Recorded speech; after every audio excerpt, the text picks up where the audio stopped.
It is my really great pleasure to and privilege to introduce our next speaker, Dr. Maria Cabanillas. She is an oncologic endocrinologist at the University of Texas MD Anderson Medical Center in Houston. Maria is a professor and faculty director of clinical research at the Department of Endocrine Neoplasia at MD Anderson. Her research and clinical interest is in both early and advanced thyroid cancer. But I want to say that she leads she is a PI on several very high profile and high impact clinical trials for treatment of advanced thyroid cancer. And she really was instrumental in the most fascinating progress in treatment of anaplastic thyroid carcinomas that I think that we've experienced over the years. So she's going to give 2 talks today. Her first talk will be on targeting gene fusions in thyroid cancer. This is also a remarkably interesting and exciting area. And later during the day, she will talk about molecular guided treatment of anaplastic thyroid carcinoma. Welcome, Maria. Thank you, Yuri, and Planning Committee for inviting me to give this talk. Unfortunately, I can't be in Miami, although we're having some good weather today, so that's good. Let's see if I can advance the slide. There we go. These are my conflicts of interest. I want to start out by, kind of talking about how do we get from, a well-differentiated thyroid cancer to an anaplastic thyroid cancer, and how, how we think of these tumors as they become less differentiated. So we're going to focus on this side of this graph. You see the 3 subtypes of our differentiated thyroid cancers: papillary, follicular, and Hürthle cell, and they have quite distinct molecular profiles. So the majority of papillary thyroid cancers have a BRAF mutation. We see some RAS mutation, and then we see fusions, quite a few different types of fusions in papillary thyroid cancer. Whereas in follicular thyroid cancer, these are more RAS-driven. We sometimes see PTEN mutations and rarely PPAR gamma fusions. And you don't see all of these other fusions that you see with papillary, although you'll see in some of our in some of my slides that that some of these patients that had, for example, an NTRK fusion have been classified as follicular Hürthle cell. I don't believe that that's truly that those were truly folliculars and Hürthle cells. Hürthle cell can have RAS mutations. Usually we see nothing. There is one case of a PPAR gamma fusion in Hürthle cell. And as these become less differentiated, they start gaining new mutations, but they do retain that driver mutation from which they came from. So you might be able to tell, which thyroid cancer this poorly differentiated thyroid cancer came from because they haven't lost complete differentiation. But in anaplastic thyroid cancer, oftentimes it's really difficult to tell unless it still retains part of the more well differentiated tumor. So you can have coexisting, for example, papillary with anaplastic, and then if you had to bet, right, you would probably bet that if that was it coexisting with papillary, that it's probably going to have a BRAF mutation. But of course, it could have any of these other mutations or fusions. We also see NF1 fusions, for example. So, but it's important to understand that as these become less differentiated, they do retain these drivers from which they originated. So talking about gene fusions in thyroid cancer, busy slide. I wanted to put it up here mainly to show you that in papillary thyroid cancer, we have a lot of different fusions: RET, NTRK, ALK. We have BRAF fusions, different from mutation. PAX-PPAR gamma theta. And then in these other thyroid cancers, it's much more rare to see a fusion, probably just because they're, it's not very common in papillary, so it's going to be less common in a poorly differentiated anaplastic. And then in anaplastic, we've seen a couple of these NUT-BIRD 4, which I don't know, exactly how I would treat those patients. But this is just to give you an overview. And actually in medullary, there are reports of ALK and RET fusions. So going to the targetable gene fusions, because that's really what we're talking about today. So this slide shows you all of the gene fusions that I believe are currently targetable.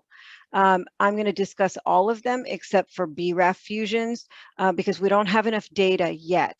I think in a couple years we will understand if BRAF fusions can be targeted. Right now we are usually putting these patients on clinical trials with ERK inhibitors. And I think somebody had asked about ERK inhibitors. They do exist in clinical trials. So so really finding a fusion in thyroid cancer is like finding a needle in a haystack, right? It's really hard, but you really should look because it could really make a difference in a patient's life. But what's important to know so that it can kind of guide you to like, should I keep looking for a fusion or not, is if you have an established driver, if you know that the patient has a BRAF mutation, the patient has a RAS mutation, there's really no sense in continuing to look for a fusion because these are usually mutually exclusive because these are all drivers, right? You've got it's very rare. We've seen one, and I think it's extremely rare to see BRAF with a fusion. So I wouldn't go looking for it. And that patient actually responded to BRAF directed therapy. So essentially, mostly nobody's going to have to go through this algorithm, mainly because the tests that we are using these days, they have both, you're testing for both fusions and targeted fusions and mutations. And so you're already getting that information up front, but there are some caveats to that I'm going to talk about in just a moment. So which test is the best for fusions? I think this has been the trickiest part of finding fusions, is that it's very confusing to know what test do I use? And is the test covering all the fusions that are important to me for thyroid cancer? So I've made this very busy slide for you today, and I'm just going to point out a few things. You don't have to read the whole thing. At least in the United States, these are the common commercial platforms. I'm sorry if I've left one out, but these are the ones that most oncologists are using. It's Caris, Tempus, Foundation, and then ThyroSeq, I put it on here because oftentimes I get a patient that had a nodule that was biopsied and they did ThyroSeq, and I already know they have an NTRK fusion when they come to me for treatment of their thyroid cancer. Now, Yuri tells me that you can actually send thyroid cancers in. It's not just for nodules. So you can discuss that with Yuri. But I point out a few things. The main problem with these tests is the NTRK3 fusion. It's not well covered by many of these tests. None of the liquid biopsies cover it adequately. And so you should never use liquid biopsy to look for an NTRK3 fusion. And, oncologists love to use liquid biopsy. So this is why I throw that out there. The other thing is that if you're going to really cover all of the important fusions, you should be using the Caris Profile, Tempus XT, or Foundation 1 heme. Okay, so I really hate that they called this heme because it makes you think it's only for hematologic malignancies. If you read a little bit more on their website, it says sarcomas, it includes sarcomas, or solid tumors where RNA sequencing is desired, right? Which is thyroid cancer. So oftentimes people send Foundation 1 CDX. It does not cover NTRK3. It doesn't cover PAX8 or PPAR gamma. So that's just one caveat. The ones that are in bold here basically do cover all the fusions adequately as of today. These things, obviously they change. So which drugs are available for fusions in thyroid cancer? And, we have, it's embarrassing how many targets we have in thyroid cancer compared to other cancers. It's really been a nice several, like 5 to 10 years because we have these great targets. We have RET inhibitors, NTRK inhibitors, and ALK inhibitors. And this is just showing you now, so this list used to be very, very short, right, of the FDA-approved thyroid cancer drugs.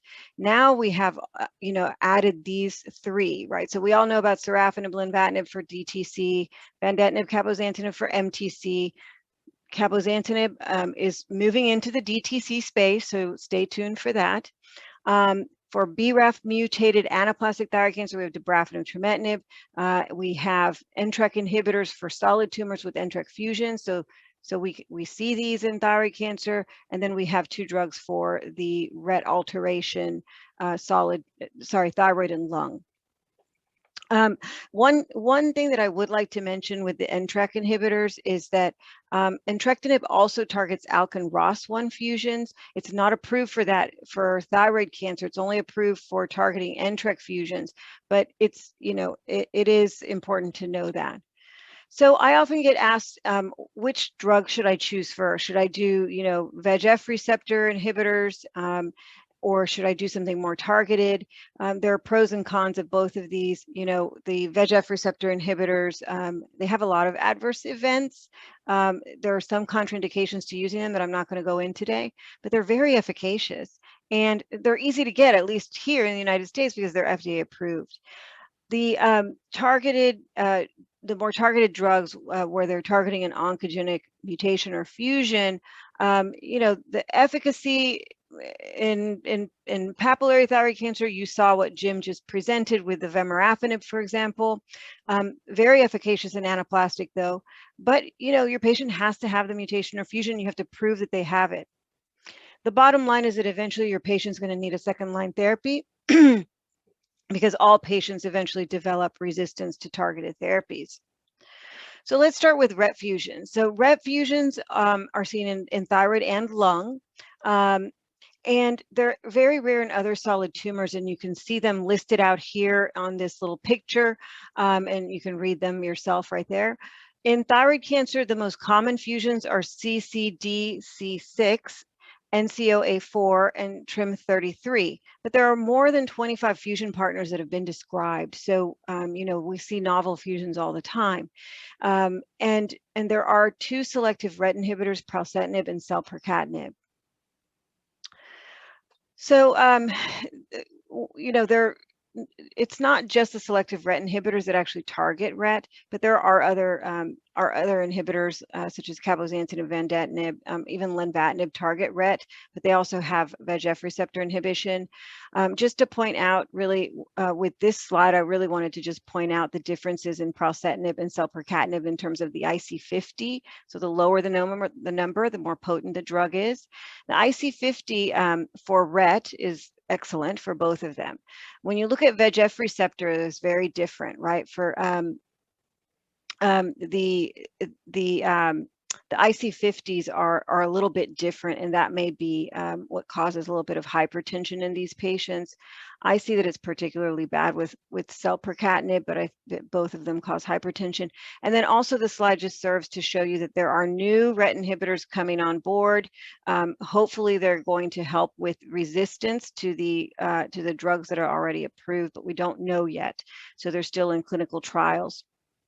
Starting with Selpercatinib, this was published in New England Journal of Medicine, and you can read that in the last year, I think August. And this is just showing you the RET fusion thyroid cancer patients. The ones in blue are the papillaries. You see there are lots of those. Really nice responses in papillary thyroid cancer, 1 complete response, 14 partial responses, and no patients with progressive disease as their best response. For poorly differentiated thyroid cancer, there's a sprinkling of those, just 3 of them, so not a lot of information, but 2 had partial responses. And for anaplastic thyroid cancer, there were 2 patients. 1 had a partial response, 1 did not respond. And so we don't have a lot of information in anaplastic thyroid cancer. In terms of adverse events with Selpercatinib, just highlighting the ones that are really important here, which is hypertension. We did see grade 3 hypertension in 21%. Liver function tests in about 10% of patients that had grade 3. This can become a problem to treat patients. And so just those are the ones that we've had the most issues with. 30% required a dose reduction and 2% discontinued the drug due to adverse events. Pralsetinib, not a lot of data with Pralsetinib. Now the paper is forthcoming, I believe. We're hoping very soon. And so I don't know how many RET fusion thyroid cancers are going to be in that series. But here there were about 4 patients, and 2 of them had very nice responses to Pralsetinib. So not a lot of data. This is what we have at the moment. And again, the safety profile is very similar to the Selpercatinib. I will point out, though, that grade 3 liver function tests abnormalities were much more rare. And so, I have a patient, for example, who's having a real problem with LFTs on Selpercatinib that I'm thinking of switching over to Pralsetinib for this reason. So just keep that in mind. White blood cell count, though, look at that. Grade 3, 4%. So it's not something that we typically have to deal with, and neutropenia 9%. So just pointing out the kind of important things here, but pretty tolerable drug. Both of them are. So we have started a clinical trial now with neoadjuvant Selpercatinib. Now this is a medullary patient, so it's not a fusion patient, but I just showing you this is why we're doing this study, because we had this young man who we were able to do a good resection after use of Selpercatinib. This was on a single patient protocol. And so now we're doing a neoadjuvant Selpercatinib trial. It's for RET fusion or RET mutation. And this will be open at several sites. Right now it's only open, or it's about to open at MD Anderson. What about NTRK fusions? So these these are interesting. These NTRK inhibitors are very interesting. So what you need to understand about NTRK is that it's very important in the nervous system, and therefore the side effects that you get when you inhibit NTRK are really related, or a lot of them are neuro side effects, because NTRK3, for example, is important for proprioception, NTRK1 for pain, thermoregulation, and NTRK2 body weight. So we can see some patients gaining weight on these drugs. NTRK fusions are very rare in papillary, poorly differentiated, and even more rare in anaplastic. There are 2 approved drugs that I mentioned before, Entrectinib and larotrectinib. And there are second generation NTRK inhibitors that are in clinical trials. Basically, patients who fail the larotrectinib or Entrectinib are able to go on second generation NTRK inhibitors. This is some data from MD Anderson. Unfortunately, our fellow who is now an attending, Cezanne Fazeli, he was not able to present these data because the meeting was canceled. But so I'm showing you our data here from MD Anderson with the NTRK fusions in thyroid cancer. You see that the majority, 60%, were NTRK3 fusions, and 40% were NTRK1 fusions. This did include pediatric patients, and so here's the difference between pediatric and adult, which I find really interesting. In adults, we mostly see NTRK3, smattering of NTRK1, and in children, it's more common to see NTRK1 fusions. In terms of the different thyroid cancers that we saw NTRK fusions on, papillary thyroid cancer, the majority, of course, and then some in anaplastic and some in poorly differentiated. And again, in at least in anaplastic and poorly differentiated, we saw more NTRK3s, probably just because it's more common in adults, right, who usually are the ones that develop anaplastic and poorly differentiated. What I do want to point out is that we didn't find any NTRK2 fusions. I don't know of any NTRK2 fusions that have been reported in the literature. Maybe Yuri or somebody else has seen this, but we've never seen this in thyroid cancer. So it's NTRK1 and 3 that are really important in this disease.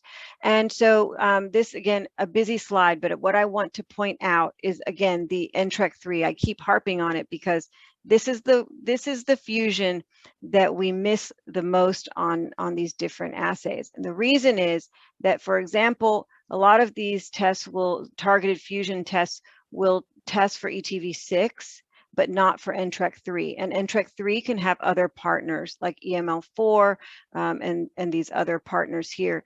They're much less frequent, right? This was only 6 patients that had a different fusion partner that wasn't ETV6, but still important because if you're not finding a driver, make sure that NTRK3 is well covered from your in your assays. And this is just showing you an example that Foundation CDX tests for NTRK1 and 3 and ETV6, but not NTRK3. Just driving that point home. So how do you find other ways of finding fusions? So I get a lot of questions about immunohistochemistry. You can use it for screening if next generation sequencing is not available, but you still have to confirm it on next generation sequencing. So we don't use it. There are false negatives for NTRK3, and so we default to NGS for our patients. But it is available. FISH is really not recommended because you need to set up 3 different assays, and it just wastes a lot of tissue. Let's talk about larotrectinib in thyroid cancer. So the most data exists with the NTRK inhibitor larotrectinib, and I presented these data at ESMO last year, looking at just the thyroid cancer patients. So in blue, and the baby blue here is papillary. Then you see that we have a couple folliculars, which I think are probably not truly folliculars. And then we have in orange the anaplastic thyroid cancer patients. So great responses in differentiated thyroid cancer, 90% response rate, which is really phenomenal. I'm not sure I've ever seen 90% response rate with any particular drug in thyroid cancer. Anaplastic, not as much of a response, 29%. And I want to point out that there were 2 complete responses in papillary and differentiated thyroid cancer. They were both papillaries. Treatment duration. So basically responses very early on. Those are these very bright pink triangles or diamonds, and durable responses. In terms of survival, showing you here the progression-free survival at 12 months was 81%, and the overall survival at 12 months was 92%. When you break out the the anaplastics, they're not as long when you pull them out of that survival analysis. And I already mentioned that 2nd generation NTRK inhibitors are being studied in trials. Adverse events, like I said, neuro issues, the dizziness. It's kind of it's oftentimes ataxia, but like they feel that things are moving and they're not really moving, and it gives them a little bit of nausea, makes them feel like they're unbalanced. They adjust to it and they eventually get used to it, but that can be a real problem in the beginning, especially when you're dealing with a patient who's elderly. So, keep that in mind, that it does eventually go away, but can be distressful to patients. Other issues are fatigue, as with all kinase inhibitors, anemia, vomiting, some LFT abnormalities here, some that were grade 3. So that can be a problem in some patients, a little bit of diarrhea and cough and constipation. So redifferentiation with larotrectinib, I'll let you just read up on this, but this is fascinating, and Jim mentioned it. He alluded to it at the very end of his talk about, can we get radioiodine into these tumors once you redifferentiate with larotrectinib? And we have 1 case of this. It looks pretty, it looks pretty convincing, but we'll have to see with more patients. ALK fusions, so very rare again, but there are ALK inhibitors. None are approved for thyroid cancer. Although entrectinib is approved for thyroid cancer, it's for NTRK fusions. But this is an anaplastic thyroid cancer patient with a phenomenal response after 3 months, and then recurred, but then was put on a different ALK inhibitor and responded again. PAX-PPAR gamma fusion protein, 30% of folliculars have follicular thyroid cancer have this. I have rarely seen this. I have, I think, just 2 patients and they don't need systemic therapy. And 5% of follicular variant papillary, but we don't really see it much. And I don't know what others' experience is. But pioglitazone is a ligand for PAX-PPAR gamma. And beautiful paper here that you can read with this transgenic mouse model that led to this anti-tumor response, and it was a lipogenic response. So it was like redifferentiating. You see all of this lipid now in that tumor after pioglitazone. There was a trial that opened. We screened a lot of patients and didn't find any except for this one Hürthle cell who was treated with pioglitazone for a maximum of 45 milligrams for 24 weeks, and has a nice response. 6 centimeter went to 39. Sorry, to 6 centimeter went to 3.9 centimeters, and the thyroglobulin, I don't know if you can see this, but dropped to from like the 6,000s range to 49. Okay, so ROS1 fusions are also actionable, and they have been identified in papillary thyroid cancer.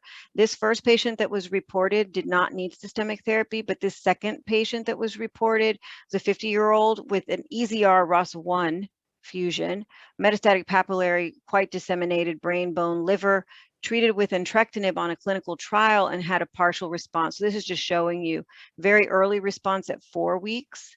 Here in the liver, and then it goes away. And then here, this was in the chest. It goes away at 4 weeks, stays away at 6 months.